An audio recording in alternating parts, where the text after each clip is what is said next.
करता हूँ। मैं आपकी अपनी स्मिता द स्टोरी टेलर। मेरी कहानी मायका लड़कियों के जीवन में शादी के बाद आने वाले बदलाव की कहानी है। वो घर जहाँ हमारा बचपन बीतता है, हमारी जवानी बीतती है, वो एकदम से हमसे छूट जाता है।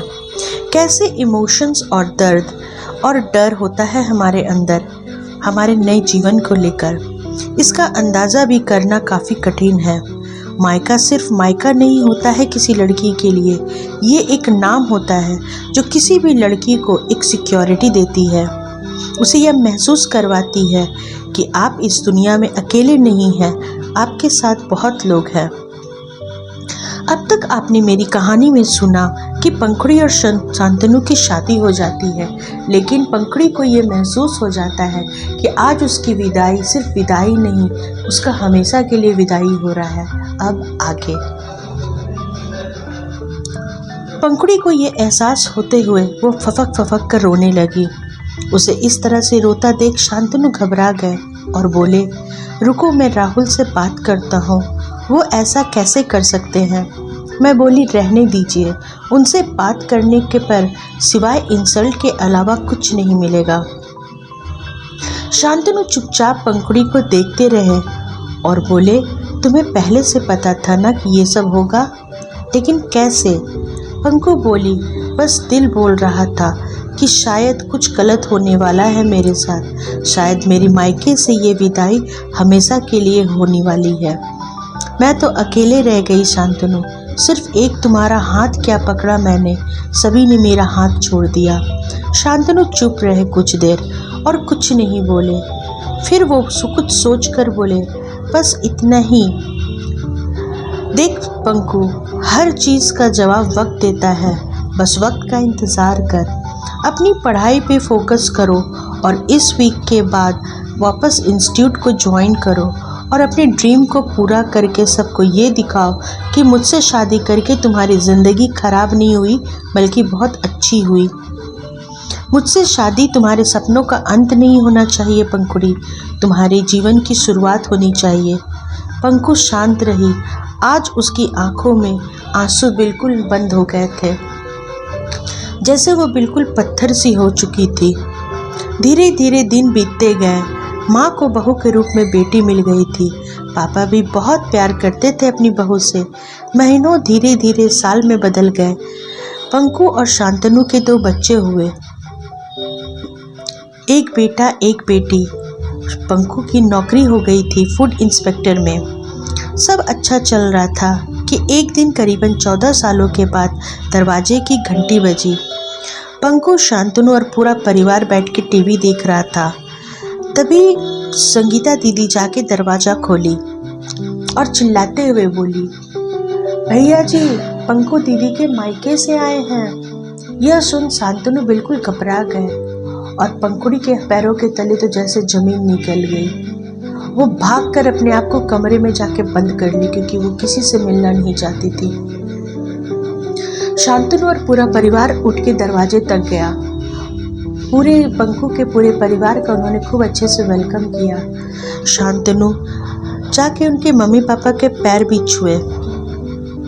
पापा ने तो शांतनु को अपने गले से लगा लिया और बोला, मुझे पता था आप बहुत अच्छे हैं, लेकिन इतने अच्छे मैं सोच भी नहीं सकता। शांतनु की मम्मी बोली, इतने सालों के बाद याद आ ही गई आप लोगों को अपने एक बिटिया जो हमारे यहाँ ब्याही है। बेटी का चेहरा याद तो है ना आप लोगों को।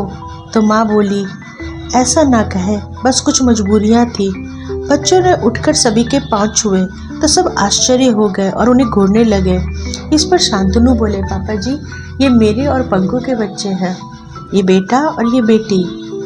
पापा फफक कर रोने लगे। शांतनु ने बच्चों को इशारा करते हुए कहा, पाँव छुओ, तुम्हारे नाना नानी हैं, मामा मामी हैं, मौसी हैं, मौसा हैं, पाँव छुओ इनके। पापा सभी को बहुत प्यार किए। तभी राहुल बोले, शांतनु, पंखु कहाँ है। शांतनु बोले, जी आज उसकी ड्यूटी ऑफ है ना, तो वो घर पर ही है। ड्यूटी ऑफ है? क्यों, वो कहाँ जॉब कर रही है, मम्मी ने सवाल किया। तो शांतनु ने बड़े गर्व से उत्तर दिया, आपकी पंखु अब आपकी सिर्फ आपकी बेटी नहीं रह गई, वो फूड इंस्पेक्टर बन गई है। ये सुनकर सभी को बहुत खुशी हुई। शांतनु संगीता दीदी से बोले, दीदी पंकु भाभी को बुलाइए। संगीता दीदी जी भैया बोलकर पंकु को बुलाने उनके कमरे तक गई और काफ़ी दरवाज़ा नॉक किया, लेकिन पंकु ने दरवाज़ा बिल्कुल नहीं खोला। दीदी घबरा गई और घबरा कर आकर उन्होंने शांतनु को बोला, भैया भाभी कमरे का दरवाज़ा नहीं खोल रही है, मैंने काफ़ी नॉक किया। शांतनु बिल्कुल घबरा कर उठ के दौड़ पड़े रूम की तरफ। सभी लोग रूम के पास आ गए। तभी शांतनु ने आवाज़ लगाई, पंकु दरवाज़ा खोल। तभी राहुल भैया ने भी आवाज़ लगाई, पंकु हम हैं बेटा, दरवाज़ा खोलो, हमसे मिलोगी नहीं? इतनी नाराज़ है क्या कि हमारा चेहरा भी नहीं देखोगी? तब पंकु अंदर से बोली, नाराज़ और मैं हूँ ही कौन आप लोगों की? 14 साल पहले आपने मेरी विदाई नहीं, मेरा क्रियाक्रम कर दिया था, और जो मर जाए उससे कैसा रिश्ता? शांतनु ने संगीता दीदी से बोला, दीदी जाइए बाहर ड्राइवर है, दोनों बच्चों को बाहर ले जाइए और घुमाकर लेकर आइए, यहाँ ये सब माहौल देखकर बच्चे डर जाएंगे। मम्मी आकर दरवाजे पे बोली, गलती हो गया पंकु, अपने माँ बाप को ऐसी सज़ा मत दे। पंकु बोली, सज़ा देने वाली मैं कौन होती हूँ? 14 साल आप लोगों ने मुझे वनवास में भेजा, मेरे माँ बाप भाई बहन मेरा पूरा मायका होते हुए भी मैं एक अनाथों की तरह जीवन जी। आप लोगों ने मुझसे मेरा सब कुछ छीन लिया, मैं आप लोगों के लिए मर चुकी हूँ, मैं आप लोगों को की कोई नहीं। 14 साल पहले आप लोगों ने मुझे ठोकर मारकर ये एहसास करवा दिया था कि आपके 4 नहीं 3 ही औलाद है। मेरे आँखों में अब इंतज़ार भी आप लोगों के सूख गए हैं, कुछ नहीं है मेरे पास आप लोगों को देने के लिए। मुझे आप लोगों से नहीं मिलना, मैं मर भी जाऊं तो आप लोग मत आना। कल तक मेरे मायके ने मुझे त्यागा था, आज मैं अपने मायके का त्याग करती हूँ। ना पंकु ऐसा नहीं कहते, यह कहकर पापा रोने लगे। तभी शांतनु ने आवाज़ लगाई, पंकु दरवाज़ा खोल, ये बेवकूफ़ी करने की ज़रूरत बिल्कुल नहीं है। नाराज़ होना तुम्हारा अधिकार है, लेकिन बदतमीज़ होना ये तुम्हारे दायरे की सीमा का अपमान है। दरवाज़ा खोलो। शांतनु की ये बात सुनकर पंकु ने तुरंत दरवाज़ा खोल दिया। दरवाज़ा खुलते ही आओ देखा न था पापा ने पंकु को गले से लगा लिया। इतनी नाराज़ मत हो बेटा, हमसे गलती हो गई थी। गलती नहीं अपराध हुआ था, माफ़ कर दे पंकु। सभी तड़पे हैं तेरी याद में, लेकिन अहंकार प्यार पे भारी पड़ गया। तो आज क्या हुआ पापा, आज इस मरी बेटी की याद कैसे आ गई आप लोगों को?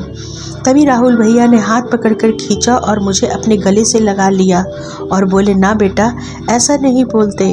आज 14 साल बाद मेरे आंखों में आंसू आए। शांतनु शांत खड़े थे, मम्मी जी और पापा शांत होकर बाहर हॉल में ही खड़े थे। मेरी हालत बहुत ख़राब हो रही थी, मैं रोए ही जा रही थी। काफ़ी सालों के बाद मैं रो रही थी। मैं बोली, आप लोगों ने मुझे इतना अकेला कर दिया था कि मुझे कुछ समझ में ही नहीं आ रहा था कि मेरे साथ ऐसा क्यों हुआ। बिना अपनों का जीवन जीना कितना मुश्किल होता है, ये शायद आप लोग समझ भी नहीं सकते। इतने साल आप लोगों ने मुझे छोड़ दिया था ना, कि मैं जिंदा हूँ या मर गई, किसी को कोई फ़र्क नहीं पड़ रहा था। मेरे बच्चे ना परिवार के अपना बचपन बिता दिए, ना उन्होंने ननिहाल देखा, ना ही ननिहाल का प्यार। क्या ही बोलूँ अब क्या करूँ मैं आप लोगों का इतना तिरस्कार लेकर? मैं अभी आपके प्यार का क्या करूँ? क्योंकि मेरे आँखों के आंसू भी सूख गए हैं और दिल भी। मैं इसी वनवास में ठीक हूँ, आप लोग जाइए, अपनी दुनिया में खुश रहिए। तभी रोशनी दीदी बोली, पंकु ऐसा नहीं बोलते बेटे। तो क्या बोलूँ दीदी, आपने भी तो मुझे एक झटके में झटक दिया। आप तो मुझे अपने बच्चे की तरह प्यार करती थी ना, फिर ऐसा क्या हो गया था कि आपने भी मुझसे बात करना छोड़ दिया? आप लोगों ने मुझे खुद से अलग कर दिया। मैं समझ ही नहीं पा रही थी कि ये सब क्या हुआ है और क्यों हुआ है। मैं ऐसा कैसे अकेले रह गई? भूल जा सब पंकु, रोशनी दीदी ने कहा। पापा बोले, पंकु क्या चाहती है, हम सब तुम्हारे पाँव पकड़े ना पापा, ये बोल ऐसा क्यों बोल रहे हैं आप? तो क्या करें, माफ़ कर दे हमें और अपना गुस्सा शांत कर। तब शांतनु आए मेरे पास, मेरा हाथ पकड़ा और बोले, पंकु गुस्से में आ रही खुशियों को ना नहीं बोलते, जो लिखा होता है वही होता है। इतनी जुदाई थी तो सो हो गई, अभी हो सकता है तुम्हें और ज़्यादा प्यार मिले। मम्मी बोली, क्यों नाराज़ हो रही है पंकु? तभी किनारे चुप सी खड़ी एक बहुत प्यारी सी लड़की मेरे हाथों को पकड़कर बोली, दीदी मैं तो नहीं हूँ ना आपके लिए, मेरी बात सुनिए प्लीज़, सभी को माफ़ कर दीजिए, ये लीजिए अपने भतीजों को प्यार करिए। रोशनी दीदी तभी बोली, पंकु ये राहुल भैया का बेटा है। मैंने उसे गोद पे लिया और शायद शांतनु की बात मानने में ही मुझे समझदारी लग रही थी। पुरानी बातों को ढोने और उसे भूल जाने में ही हम सब की भलाई और समझदारी थी। माँ और पापा भी बोले, पंकु माँ पापा से कोई नाराज़ नहीं होता। अपनी इच्छा का मान आपके माँ पापा ने 14 साल पहले रख लिया और आपकी पसंद से आपकी शादी करवा दी। अब उनका मान आप रखिए या नहीं रखिए, ये आप पर है। माँ पापा की ऐसी बातें सुनकर मैं बिल्कुल शांत हो गई। तभी माँ ने बोला, सब भूल जाओ बेटा।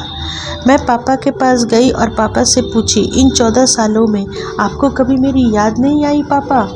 पापा बोले, बहुत याद आई बेटा, लेकिन गुस्सा ज़्यादा था। अब छोड़ सब पुरानी बातों को भूल जा। सुना है तू फूड इंस्पेक्टर बन गई है? हाँ पापा, गर्व है तुम पर बेटा। दामाद भी ऐसा मिला जिस पर गर्व है। शांतनु, हमने तो तुम्हें बच्चे से देखा है, तुम पर तो हमें जरा भी शक कभी भी नहीं था। पर हमें पता था तुम बहुत अच्छे हो, लेकिन मेरी बेटी को इतना प्यार, मान और सम्मान दीजिएगा, ये देखकर बहुत अच्छा लगा। आज पंकु तू सही मायने में अपने मायके जाएगी। राहुल भैया बोले, पंकु चल तैयारी कर, हम तुम्हें मायके लेने आए हैं। और एक बात हमेशा याद रखना, मायका बेटियों का ही होता है, बेटे को तो सिर्फ जिम्मेदारी होती है। हमारी जान है तू।